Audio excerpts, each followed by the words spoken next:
Hello and welcome to the sideline interviews of Pondicherry Lit Fest 2023. My guest this morning is Disha Ahluwalia. She's a field archaeologist whom I met last year at Rakigadi while she was doing her work. And I'm so delighted that you are our guest this year. Disha, welcome. Thank you so much for having me. It's an honor to be here No, and a it's an honor. pleasure at the same time. Thank you. Thank you. So, Disha, without wasting any time, what is a field archaeologist? Now, field archaeologist is somebody who digs in simple terms, somebody who goes out and explores sites and also excavates sites at the same time. And excavation is a very technical, aspect. It's not something Indiana Jones like. A lot of people compare our job of a field archaeologist, especially with Indiana Jones. I get so many comments, so many messages that I'm real life Indiana Jones. But actually, it's not like that. It's less thrilling. It's thrilling in a different way, of course, but it's not chasing a treasure. It's digging up treasure in its proper context, not uprooting it the way it's usually shown in the movies. It's less glamorized. I'm sure archaeology is romanticized a lot. But digging up a site as a field archaeologist or understanding a particular site in its context, in terms of landscape, where it is situated, on the banks of which river, and looking at the site at the present and pushing the timeline back thousands of years. That is what a field archaeologist do. Pre-digging, after digging. So field archaeology is a field where we take care of archaeology or look at sites from in the field perspective, not off field. So that is what a field archaeology is. So, if you can just trace to me a little bit your career, you've been digging for almost 10 years. Yeah. So, what kind of input, what kind of, guidance, or what has been key to your growth in the digs? So I started off as somebody who knew nothing about archaeology, like many students do usually, anyone who enter any field actually. But I've been fortunate enough to meet right people at right time. Specifically, Dr. Manjul and his wife. I met them right where my career needed their guidance and help. I remember my first dig was Binjore in Rajasthan. And a girl who grew up in Delhi, and then I, of course, was in Mysore for 2 years. It was a very different atmosphere altogether. Living in tents, which I don't think I've ever imagined growing up, or anybody has ever spoken to me about living in tents, living, on the dry bed of River Ghaggar, where our camps have been stationed, and then walking almost, half a kilometer to the side, and then starting in the morning with its thick fog and you can't see, all of that sort of became very easy when I knew what I need to do. And also, of course, I've always been passionate about archaeology, but the moment I met the right people who held my hand, taught me how to use the tools, who gave me space to expand my knowledge, expand, my thinking, they never ridiculed me. I think it's very important as a teacher or a mentor that your students are starting, to understand that your students are starting from the base and they might not have gained as much knowledge as you have. So they will ask you questions which might not be as, mature, as, how to put it, like they may be little silly questions, or they might ask you questions which make you laugh, but to be able to deal with it maturely so that the student understands it, where not only the question, the answer, and also and move ahead and not hold back. I think that's very important, and I've been lucky to been working with them for over 10 years, and on top of that, I've never stopped working, I think, and I don't think I intend to. Society might say things that you should, but I don't think I tend to do it. And that's how it began. Actually, what I realized in Rakhi is the absolute, almost sacred isolation within which the archaeologist works. Yeah, absolutely. And this brings me to my next point, and that is when I read a history book, especially of ancient history, I know much of the primary data. One of the most important would be archaeological digs. And yet, when we read history, we have polemics on history. The archaeologist and the archaeologist's report is not something that comes to the fore. Do you think that there is a gap with the reader, the audience, the students of our country, and the actual digs of archaeology? Yeah, there is huge gap in public domain. Huge gap. People the questions you ask a historian are not necessarily the right questions you should be asking an archaeologist. The reason is because our methodology is so different. We all are working to reconstruct the past, but the tools that we use, the data that we use, and the way we use it is different. So people generally don't understand this. And when I was a student, even I didn't know about it. I studied history. I have bachelor's in history, but I had no clue that history and archaeology could be this different in terms of its approach. Like if you would ask me a question which sort of merges that blurs that line between history and archaeology, I will still give you a very archaeologically sane question, and a historian will give you a very historically correct question. So although we might be looking, for instance, Patna or Patliputra or Delhi as an ancient city or any other city. We have Arikamedu very close to Pondicherry where we're sitting. It's an ancient port again. But as a historian, you will be looking at the literary sources. More or less, you will be focusing on the written records. You will take help of archaeological data because that is supporting. But I will go to the side, look at the landscape, look at other 10,000 possibilities that could come with the material culture and with the intangible culture. So it's sort of a symphony of everything that goes, and people sort of don't understand this. And in public domain, there is a huge gap. When I have any sort of communication with in public or any discussion that I'm part of, I often feel this. I often feel this gap between history and archaeology, which should not exist, because historians do use archaeological data and archaeologists use historical data. So why this gap? I don't know, but there is evident gap.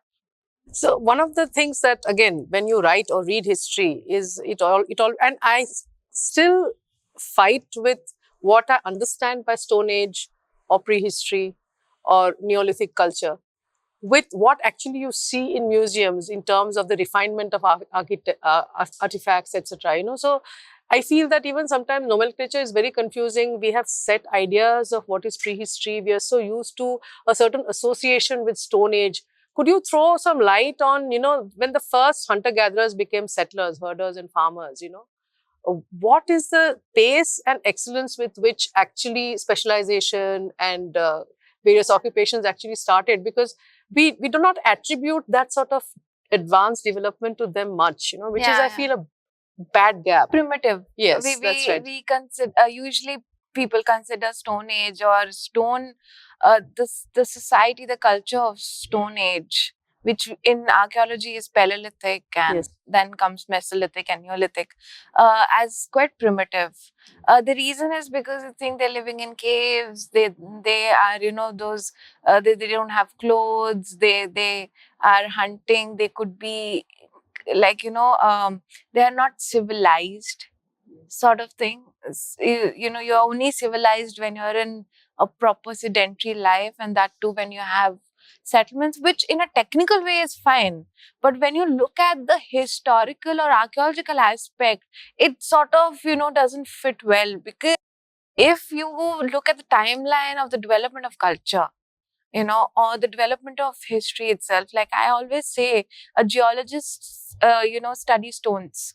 But the moment that stone is fashioned by a hominin or a human species, a Homo species, that becomes part of history. That's where history begins. Classically we are taught that when script starts that history. But that is, of course, prehistory. That's before the script. That's the reason why we call it prehistory. But that's where the conception of leaving back artifacts starts. Correct. And when you leave back something, be it an antiquity or a stone tool or a written record, that is how we sort of record history, right? Correct. Or, of course, later on in historical context, we had historians in the court. That's a very late concept. But if you look at the whole timeline, right from the beginning of Stone Age till now, the history aspect is just a speck. True. A dot. But thousands and millions of years have gone into that evolution of culture, right from the first stone tool till the first city, right? So how can we disregard that entire journey that have been taken, not only culturally, biological evolution too, as primitive?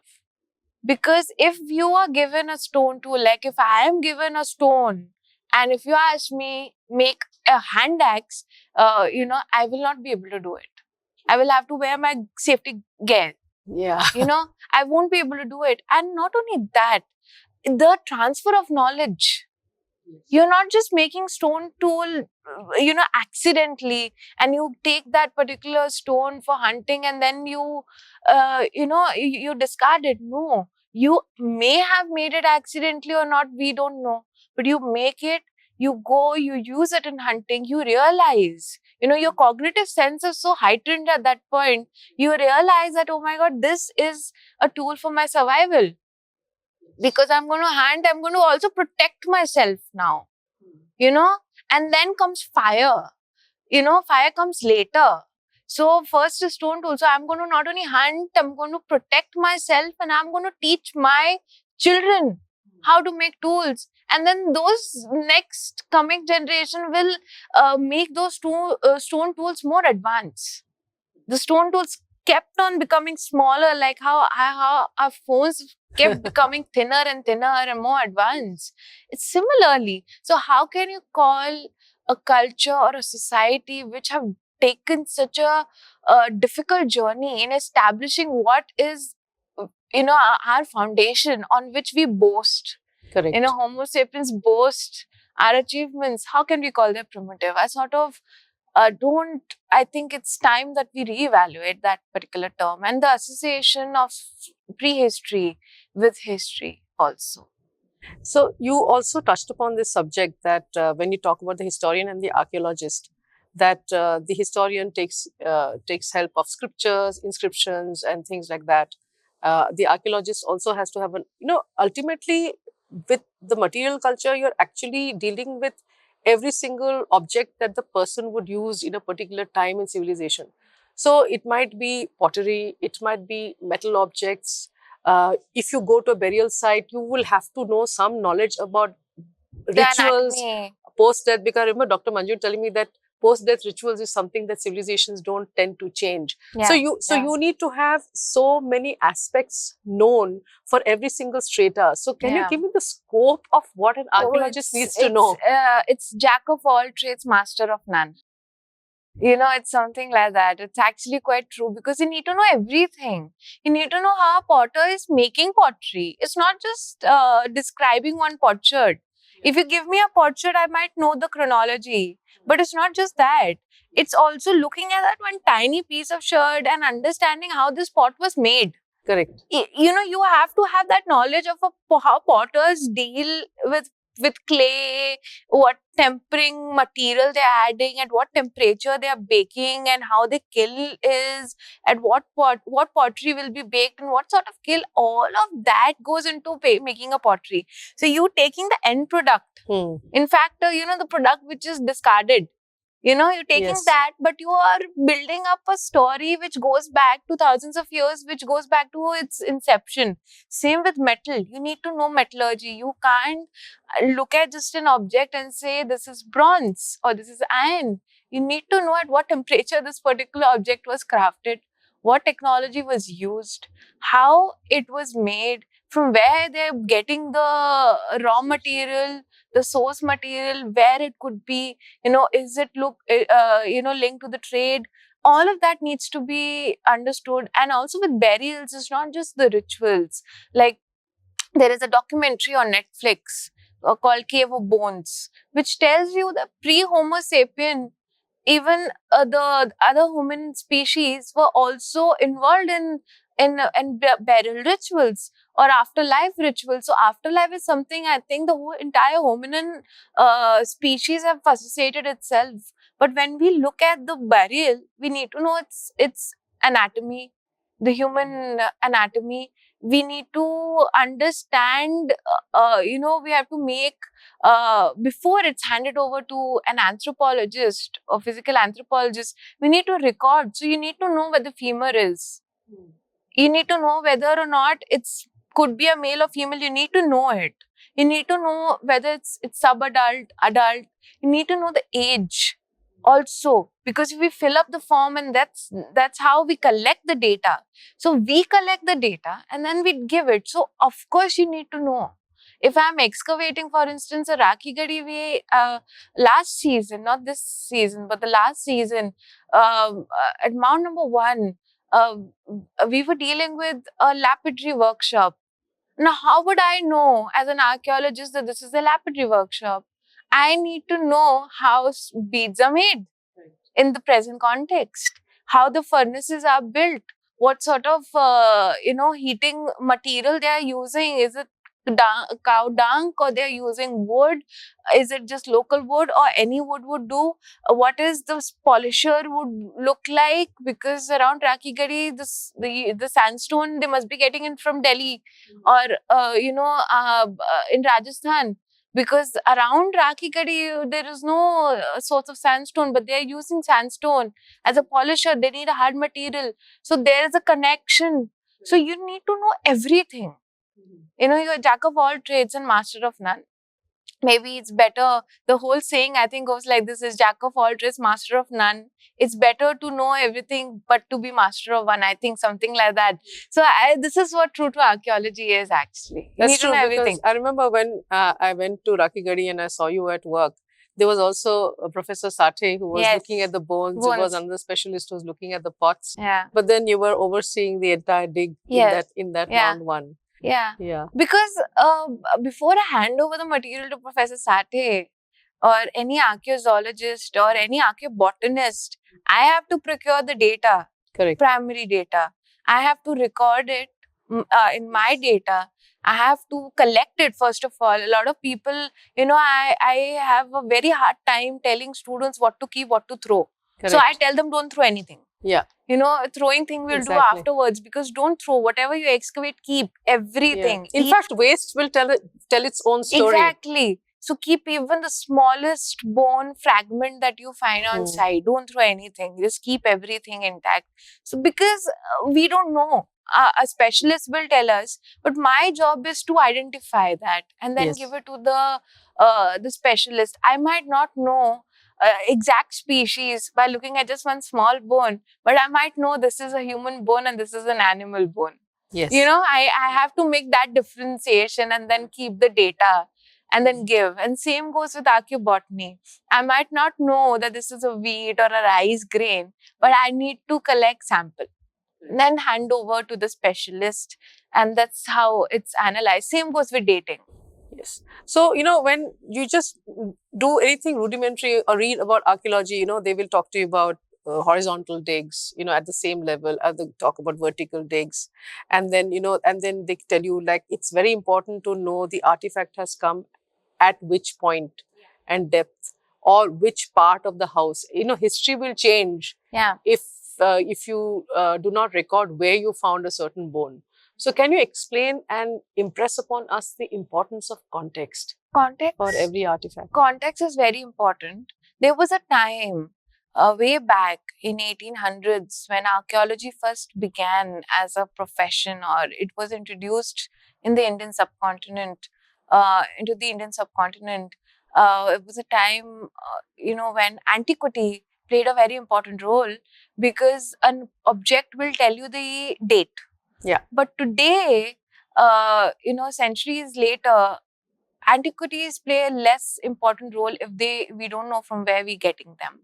For instance, if I tell you that I've got a bone from near a hearth, a fireplace where there were a lot of pots, and there were a lot of burning activity, and then from that ash I'm finding a lot of charred grains, you would immediately say, okay, this is a kitchen area. But at the same times, now pots are used both in the workshop, Correct. in a metaller's workshop, and also in domestic use. So pots are not just one. If you find pots, you say, oh my God, this is just a kitchen. No, because pots is something like, it's used in a very diverse manner. So you find in the same way, if you find a pot, but then you find slag, and you're finding bone, and you're finding other material like a stone, you understand that, okay, fine, they are multi-using this area. Maybe they're using bone as a heat retaining material. Your bones take slow time to burn. That times, you put bones also, animal bones, into the hearth. So then they are charred. So this is a workshop, but maybe they have added bone also into the hearth. Or, or if you're finding bone, but you're finding a different pot where you're putting water, this is a butcher's workshop. You're finding a hoard of bone. So a context it makes or breaks the entire hypothesis interpretation. It's very important. We usually take a very small area, 5 by 5, 10 by 10. But imagine in that small area, a job of a field archaeologist is to note each and every aspect. A slightest change in color, texture, content, everything. So it becomes quite tedious, but that's what we have to do to reconstruct the past. It's not as, what we see in a very romanticized way of archaeology or in glamorized version of archaeology. It's not that.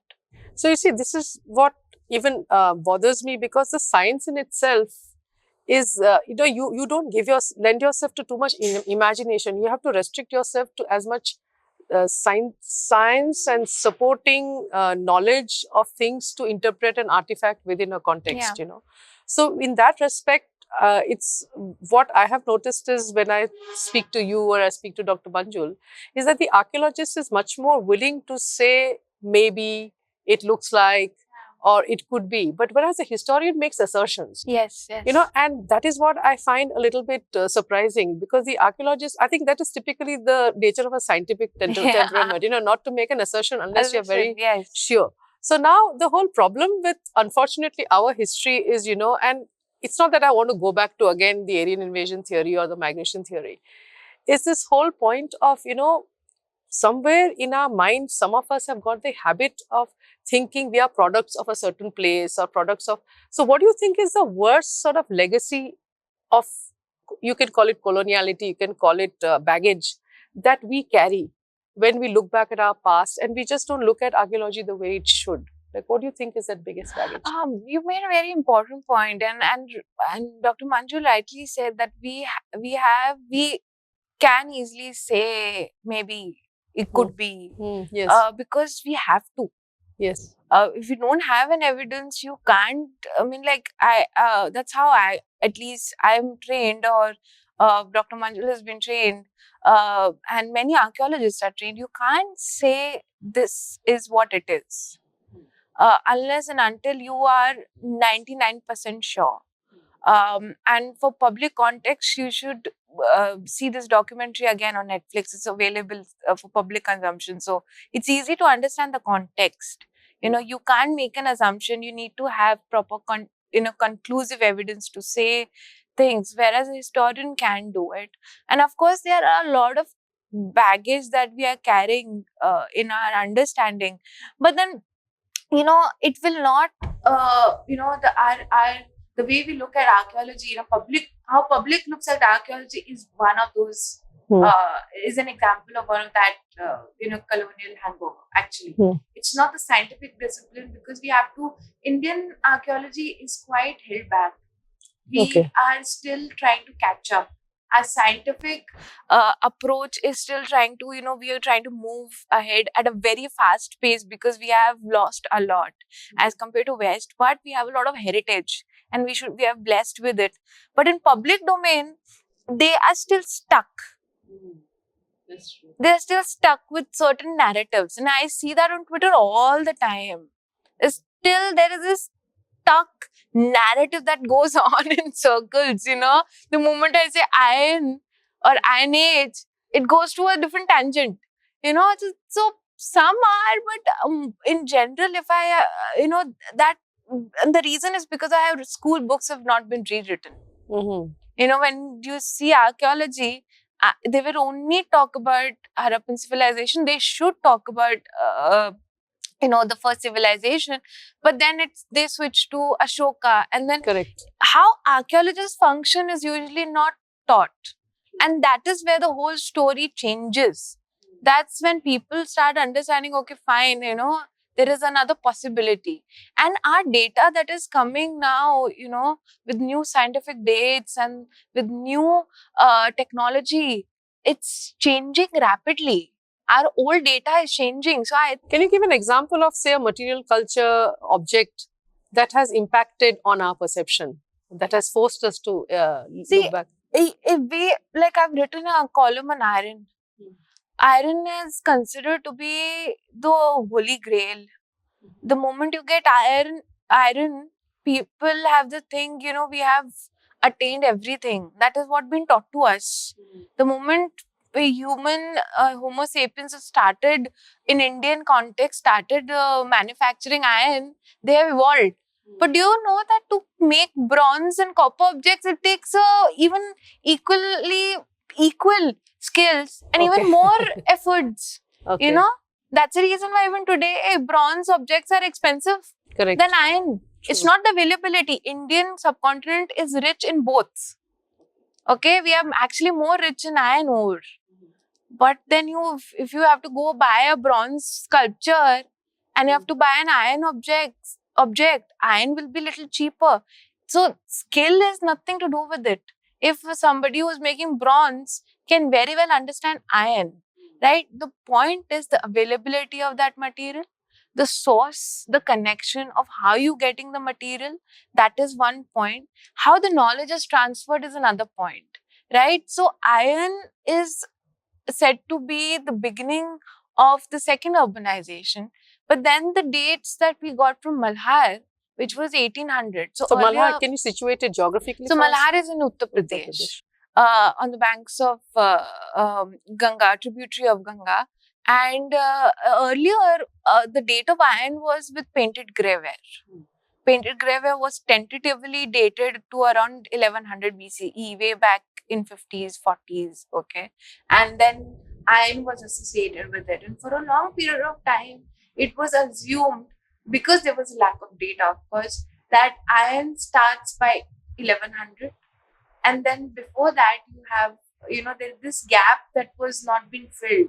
Correct. So now we have data which has filled that gap. And the data is not something that an archaeologist is pushing. If you look at the Malhar story, you see that they have found furnaces, found works around the site. So it's not just one site, Malhar. The work was done at different sites. And that's how they built up the story, and they got the date of 1800 BCE of iron, right? So pushing back dates, but with context is important. But people would come and tell me, and then there is also an opposite side to colonial hangover. I'm sorry, I'm sort of going in detail. No, it's fine. There's another side to this, is that where everything needs to be done early. Yes. And everything needs to be done in India. Yeah, that's true. And getting early dates is not the solution. It's not giving you anything without context. Absolutely. So even if you get a date of like 3000 BCE, it's not going to make any difference to me because I need a context. Yeah, I also don't understand this insecurity of, acknowledging that something came borrowed. Yeah. Because you're very happy to say that this went inward out. Yeah. But if there was such a lot of extensive trade and exchange and, So what is the diffidence in accepting that there was outward influence? We're not trying to replace it with a race, but I think the question is because of this whole theory with migration and with the race. I think that the insecurity is triggered because of that. okay. There is exchange happening both ways. Yeah, but the moment you say, oh my God, something coming from West, suddenly this triggers that True. point, which it should not. Correct. Because the exchange of products doesn't necessarily means, or if we find a product which is of Western origin, does not mean that the race or DNA is changed. It takes generation for the DNA to actually change. Generations and generations and thousands of years. It doesn't change overnight. Marital alliance could be a possibility. Work could be a possibility. There could be thousands of possibility. So we need to understand if, why, how, when. Yes. These questions need to be answered only to understand the whole, the context and everything, the whole entire story. Without which, I think it's just noise, nothing else. That's true, because I think we just have to calm down and, look at things. And if you just nuance it a little bit, you don't feel insecure about absorbing or giving out. I mean, there is no reason to have that sort of insecurity at all. Exactly. Like in a historical period, there's so much of trade that is happening with True. Rome and with other European, Western port cities, and there is exchange of material. But prehistory or before that, if we talk about exchange, it just triggers a very different point and a very different emotion.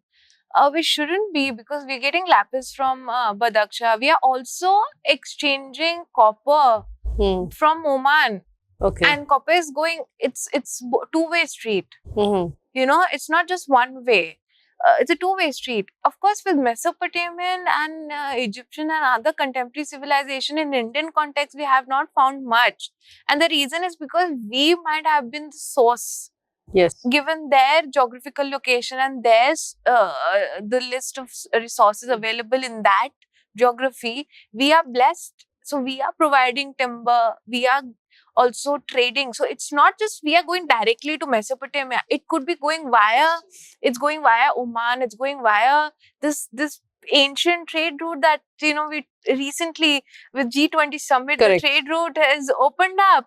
The moment I looked at the map, I was like, oh my God, this is ancient trade route. That's true. Not only of Roman period, but pre that. So that exchange is happening. Could be marital also. We see it today. We see it happen all the time. I mean, the phone I'm probably using is not sourced from India, but yet when it comes to the ancient times, we have piled up this sense of insecurity. Yeah. And I think that has to do with this colonial aspect. And it's very... it's sort of dominated the conversation. I think we need to sort of start shedding it a bit. So we look at the past in a different light. So my last question to you is this, whenever we read, we pick up a history book, there is painted grey ware, black and red ware. What are we supposed to understand by these nomenclatures? So back when we didn't have had C14 or carbon dating or any sort of absolute scientific dates back in 40s, 50s, or even pre that, pottery or culture material became a marker. And slowly, efforts of many generations of archaeologists have gone in creating a complete stratigraphy, chronological stratigraphy of the subcontinent on the basis of culture material. And since pottery is non-destructible, like it's very difficult for pottery to, the features of pottery to, perish. And also it's found in large number. It was easier to pin the culture and chronology to the pottery than to objects. Because you don't find antiquities in large number. Usually you find pottery in large number in excavation. So therefore they have put pottery as a marker. So the moment you find PGW, you know that you have stepped into a different, it's a culture where people now have mastered the art of pottery making.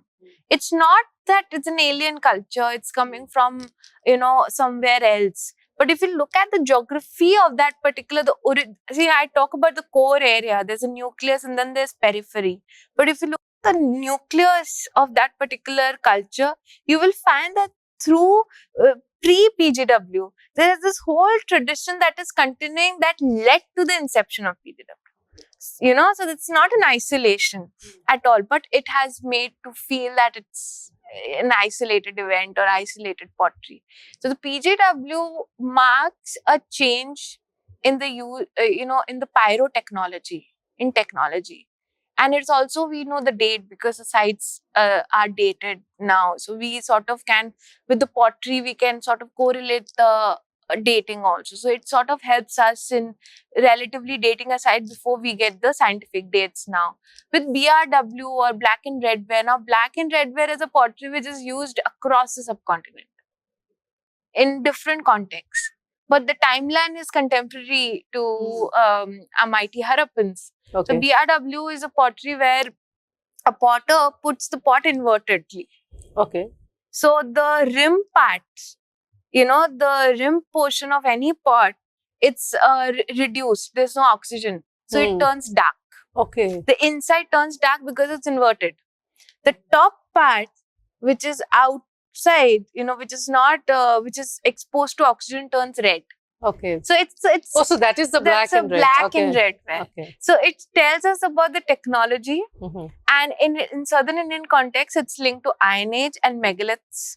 In Deccan and in parts of Rajasthan, it's linked to Chalcolithic, contemporary to Harappan. Chalcolithic is copper. Copper using settlements, and in fact, it's found even in PGW and even later. Okay. So it's not that BRW is just limited to southern India or western or north. It's found in different contexts across. So it seems to be like a fashion sort of statement, within potters. So they must have found, seen it somewhere, through contact, and then they started making. That tradition is so, I think it was so, it didn't require a lot of skills like in PGW, because painted grey ware, to get that grey, you require that proper temperature, the kiln and everything. With BRW, just invert a pot and there you go. Of course, skills have gone in burnishing and everything, but then it's the spread actually has to do with the ease of making also somewhere for the potters. So yeah, so with pottery, we associate culture.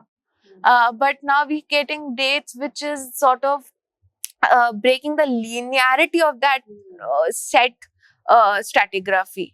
We now know that there is coexistence, as what I've just explained with BRW. It's not linear. It's coexistence. There's many cultures, pottery traditions which are not cultures, pottery traditions which are coexisting. And traditions sort of becomes the culture marker at times in archaeology in the absence of any other material or dates. That's actually quite fascinating, because then you will have to again expand your idea of, it's not just that particular era. Yeah. Okay. Disha, thank you. It's such a pleasure to talk to you, meeting you every single time. Thank you so much for coming to Pondy Lit Fest and giving me this interview. Thank you so much for having me. It's always fun to talk to you. Yeah, and it's really... I'm an amateur enthusiast. It's good. We need more people like you. Thank you. And thank you so much for having me. No, it's our pleasure and honor. Yeah. Thank you.